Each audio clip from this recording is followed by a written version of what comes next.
Professor Howard Williams takes you on a journey through time and space, exploring death and memory, past and present. Archaeodeath.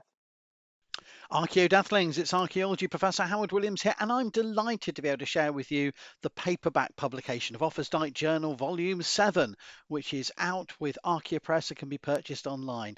Now, the Offa's Dyke Journal is an open access journal exploring frontiers, borderlands, and linear monuments, and we have been publishing this via the research network, the Offa's Dyke Collaboratory, supported by the University of Chester and the Offa's Dyke Association.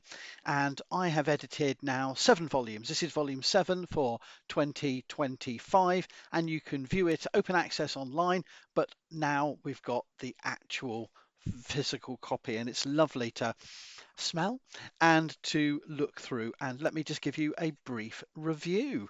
But it's wonderful to see it, and it's showing the ongoing active research on linear earthworks, borderlands, frontiers, and how Offa's Dyke serves as a symbolic and conceptual focus for a range of endeavours and a range of relevant research. So if you go online to the Offa's Dyke Journal and check the archives and of course the current issue, you have the full details here. First, there's a paper by myself. This is an introduction called Flags and Frontiers, Linear Monuments Research in 2025.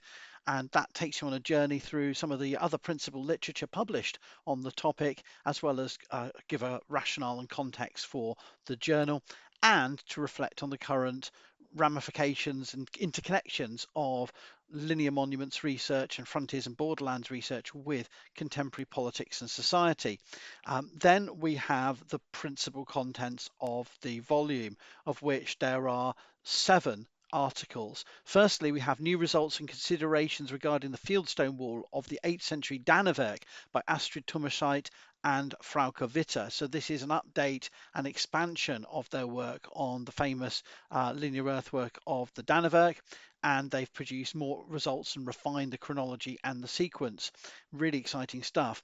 A second paper in the journal is then provided by Dr. Pauline M. Clark, looking at the Welsh Marches and the PAS, that's the Portal Antiquities Scheme, possible productive sites and their significance. So what she's done is look at the Portal Antiquities Scheme data and map that onto the English and Welsh landscapes of what is to become the English and Welsh borderlands, the Welsh Marches, and looks at the early medieval data suggesting some concentrations of activity that may reflect 5th, 6th, 7th, 8th, 9th, 10th, 11th century activity, sort of central places or productive sites, or sites that we don't really know their precise function, whether markets, assemblies or otherwise, but suggesting key nodes in the landscape. Then the next article is a collaboration between myself and Julian Ravist, a drone photographic and photogrammetric portrait of Offa's Dyke, and that takes us on a journey through a series of locations where detailed, low-level, high-resolution drone photography suggests some ways in which the Offa's Dyke behaves in relation to topography, prior linear earthworks and monuments, and how we can therefore use drone photography to refine and enhance our understandings of the early medieval Dyke.